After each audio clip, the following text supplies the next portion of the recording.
Assalomu alaykum hurmatli kuzatuvchilar. Demak, sizlar bilan navbatdagi video darsimizni boshlaymiz. Bu safargi video darsimiz amaliy mashg'ulot ko'rinishida bo'ladi. Xo'p, bu safargi amaliy mashg'ulotimiz nima haqida bo'ladi? Amaliy mashg'ulotimiz internet tarmog'i, internet tezligi va IP manzillar haqida bo'ladi. Bu haqida sizga batafsil ma'lumot berishga harakat qilamiz va ba'zi joylarni amaliy ko'ramiz. Xo'p, demak, bir-ketin hammasi bilan to'xtalamiz. Dastavval biz IP manzillar haqida to'xtalmoqchiman. Xo'sh, IP manzil nima o'zi? IP deb balkim eshitgan bo'lishingiz mumkin. Mana IP manzil nima deb yozilgan. Internet protokol degan so'zga kelib chiqqan IP manzil. Manzil ya'ni tarmoqdagi qurilmalarni identifikatsiya qilish uchun ishlatiladigan noyob raqamli adres. Asosan ikkita turi bor, ikkita versiyasi bor aniqrog'i. Birinchisi IPv4, ikkinchisi IPv6, ya'ni bu Internet Protocol version 4, ya'ni 4-versiyasi hamda 6-versiyasiga bo'linadi. Biz batafsil bu haqida to'xtalamiz. Masalan, IPv4 bu o'zini bir necha sinflari bor, mana ko'rib turibsiz. Siz qayerdadir mana bunga o'xshagan raqamlarni uchratganmisiz? Masalan, 192, 168, 0.1 va hokazo degan raqamlarni uchratganmisiz? Agar uchratgan bo'lsangiz, bilingki, o'sha raqamlar aslida mana bu kabi raqamlar internet protokolini bildiradi. Ya'ni IP manzilni bildiradi. Biror bir qurilmani aynan identifikatsiya qiladigan raqam hisoblanadi. Tarmoqqa bog'lash uchun, bir-biriga bog'lash uchun xizmat qiladigan raqam hisoblanadi. Bog'lanmasa ham bo'ladi bar manzil. Tarmoq bilan bevosita bog'liq joyi bor buni. Xo'sh, A sinf, B sinf, C, D, E sinflar katta tarmoqlar uchun o'rta, kichik, multicast, eksperimental foydalanish uchun ishlatiladigan tarmoqlar hisoblanadi. Keyin yana bir solishtiramiz. Ko'pincha IPv4 va IPv6 ni bir-biriga solishtiradi. IPv6 kattaroq manzil beradi, mana ko'rib turibsiz. Kattaroq manzil beradi o'z nomi bilan. Xavfsizligi ham yuqori, juda ham. Hozir bu haqida ham to'xtalamiz. Masalan, IP bilan yana nimalar bo'lishi mumkin? IP lar haqida. Jamoat va shaxsiy IP lar bor. Jamoat public IP deyiladi. Internet orqali foydalanish mumkin bo'lgan manzillar. Masalan, ICP, Internet Service Provider tomonidan taqdim etiladi. Misol uchun, jamoat IP, public IP esa jamoat IP internet provider tomonidan yoki global tarmoq tomonidan ko'rinadi. Misol uchun, masalan, Google DNS serveridagi IP manzil 4.8 bo'ladi misol uchun.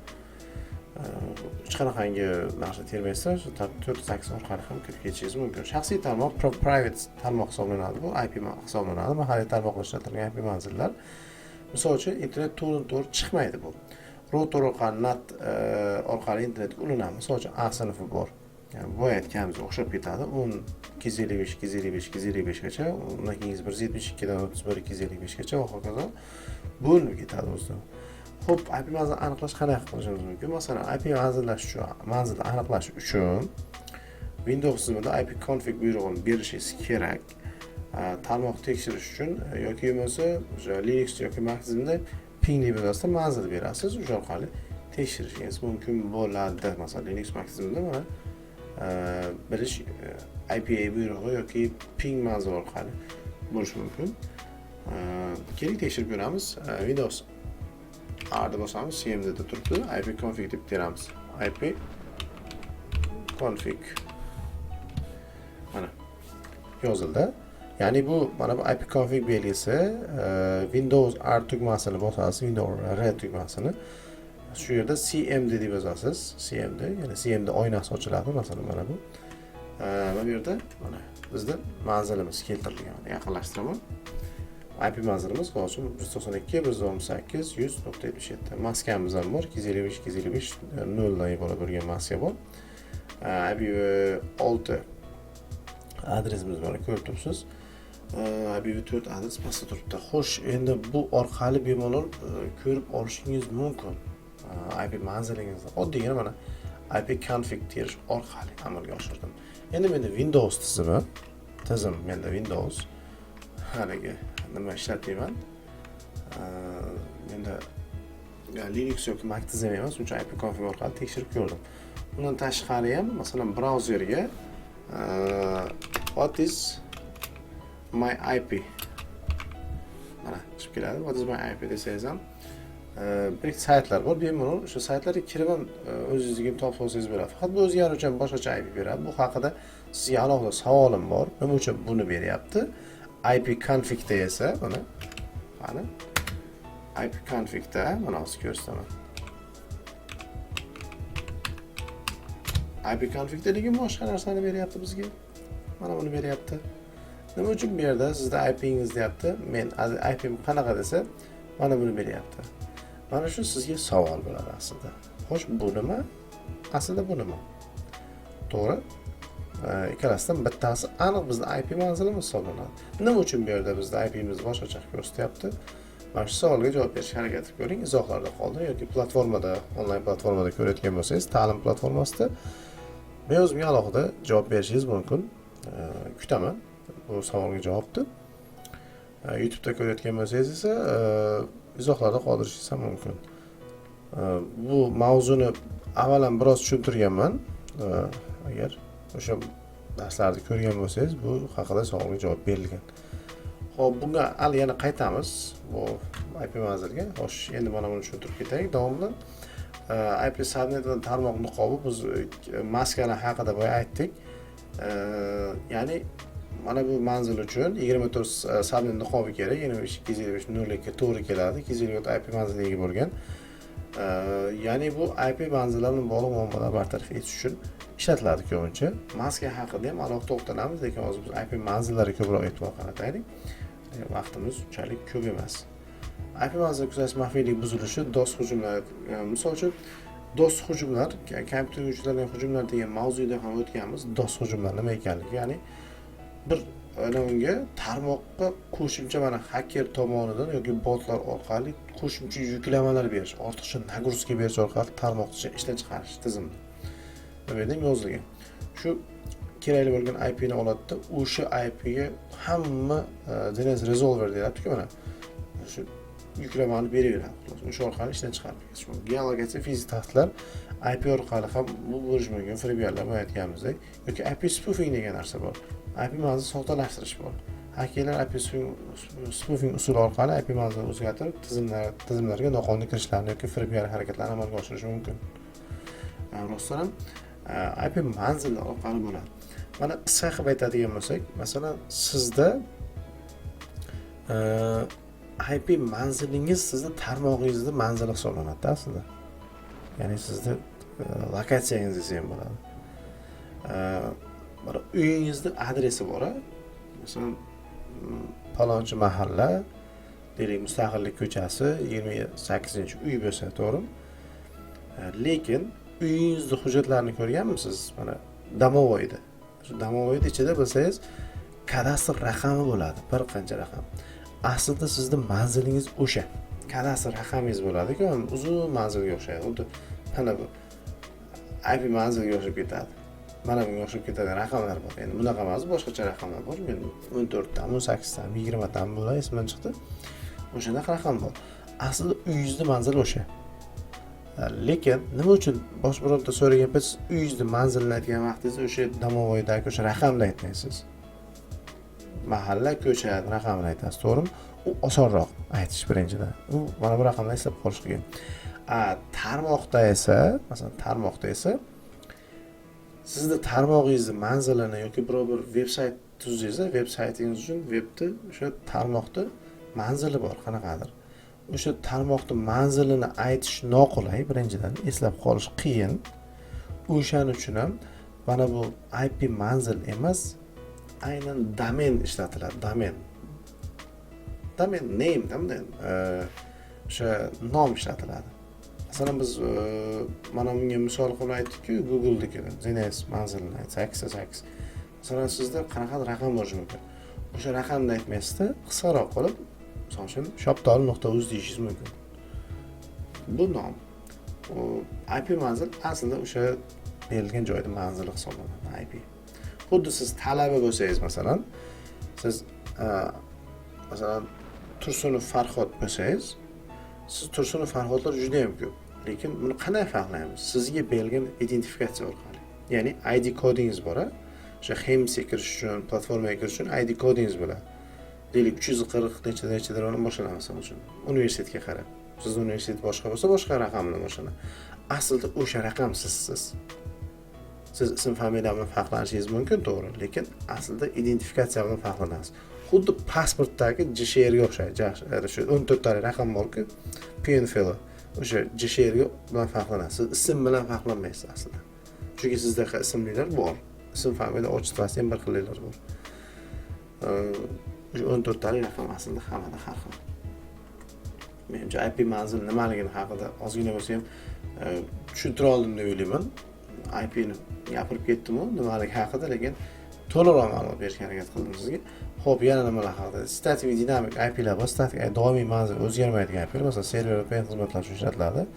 ICP provider tomonidan taqdim etiladigan ma'lum bir qo'shimcha haq evaziga taqdim etiladigan statik IP. Dinamik IP o'zgaruvchan bo'ladi. Mana bunga DHCP bor, ya'ni dinamik host konfiguratsiya protokol tomonidan avtomatik belgilab o'zgarishi mumkin. Internet provayderlar ko'p xil dinamik IP ishlatiladi. Ular o'zgaruvchan bo'lishi mumkin.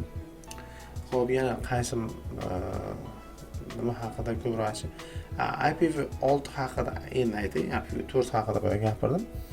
Xo'p, IPv6 mana hozir mana afzalligi birinchidan IPv4da mana boshqa qaytay. IPv4da 32 bitli manzil bor, ya'ni 000 dan 255 gacha. Bunday qiymatlarga ega bo'ladi.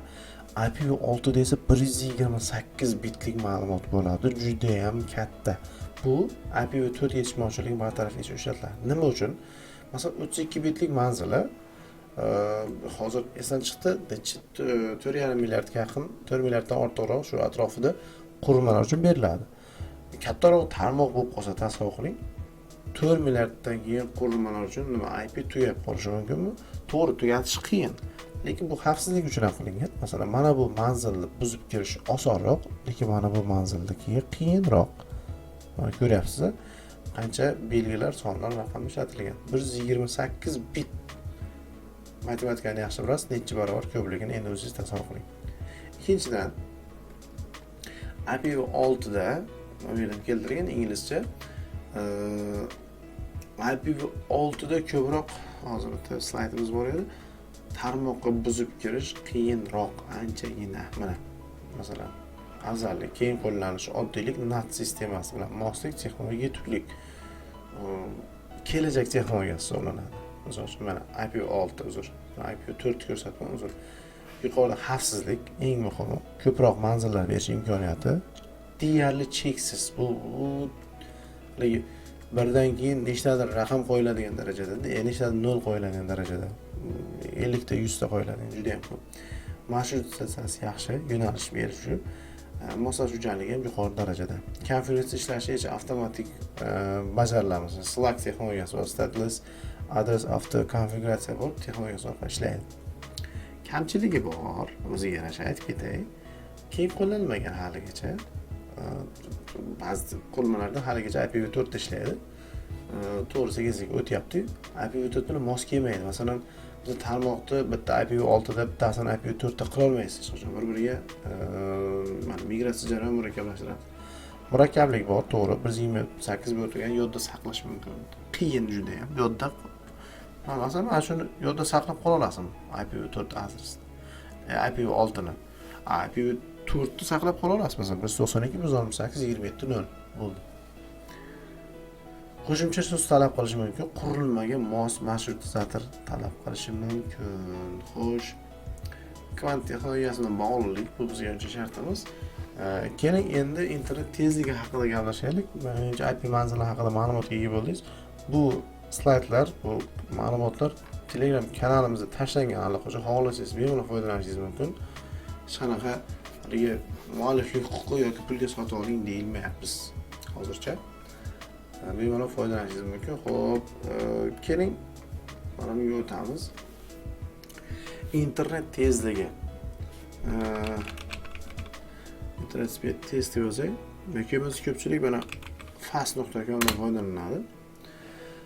Internet tezligi birinchidan siz ishlatayotgan internet tarifiga bog'liq, provayderiga. Masalan, bosib qo'yaman, men internet hozir unchalik yaxshi emas. To'g'risini aytaman. hozir yarimgacha soat 2 bo'lsa-da, shuni hisobiga sal yaxshiroq bo'lib turishi mumkin. Men internet tezligimni aniqlayapman. fast.com bor. Ko'pchilik biladi, ko'pchilik mana shundan foydalanadi. Hozir info bor. Gapni davom ettiray. Internet tezligingiz birinchidan siz mobil internetmi yoki домашний uydagi Wi-Fi bo'ladimi? Boshqa biror korporativ tarmoq bo'ladimi, farqi yo'q. Uni siz qaysi tarifda ekanligini, masalan, maksimal qanaqa? Masalan, men hozir uyimda Wi-Fi dan foydalanyapman. Bu 100 megabit sekundda foydalanish kerak. Hozir 44 beryapti, to'g'ri? Bir xilda 80, 90, 100 dan beradi. Muammo shundaki, agar sizda internet past bo'lsa, qurilmadan ham bo'lishi mumkin.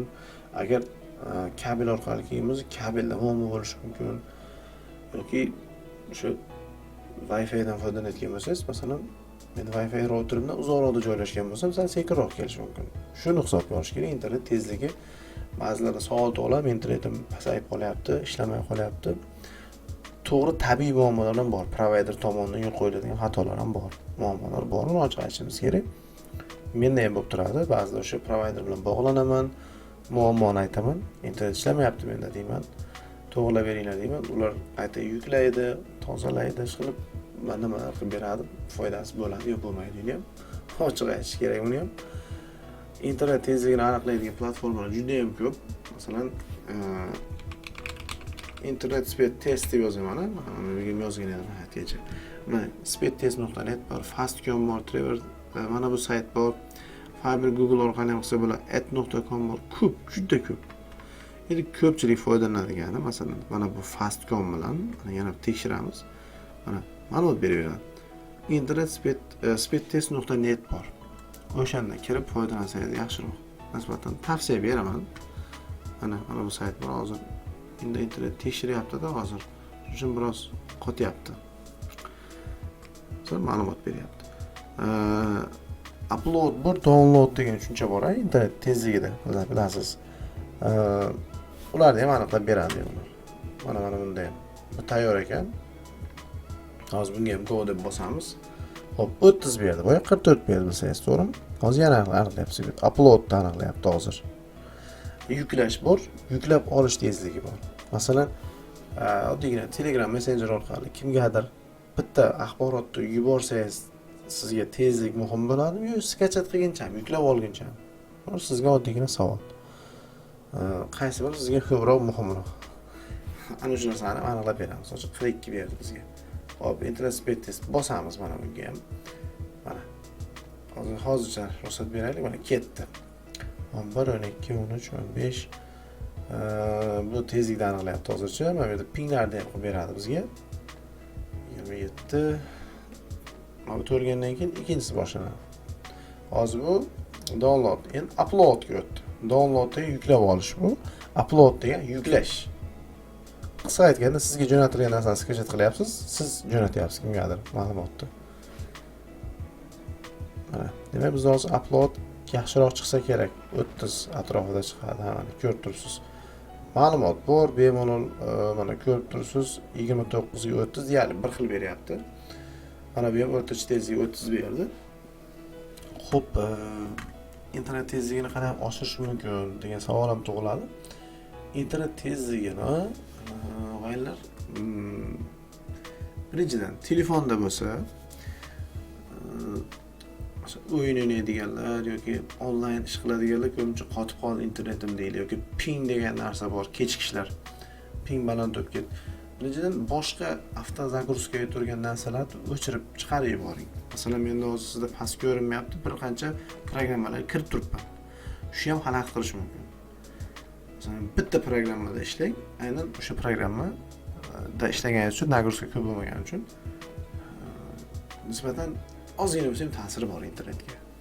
Ayniqsa, masalan, bu yerda hozir qaysidir oynada, masalan, bu platformada biz narsa yuklab qo'ysam, Xemsda nimadir yana yuklayotgan bo'lsam, bu yerda nimadir tekshirayotgan bo'lsam, bu yerda kinoni skachat qilayotgan bo'lsam, albatta internet bo'linib ketadi, sifat bo'linib ketadi. Unday holatda biz zo'r internetga erisha olmaymiz.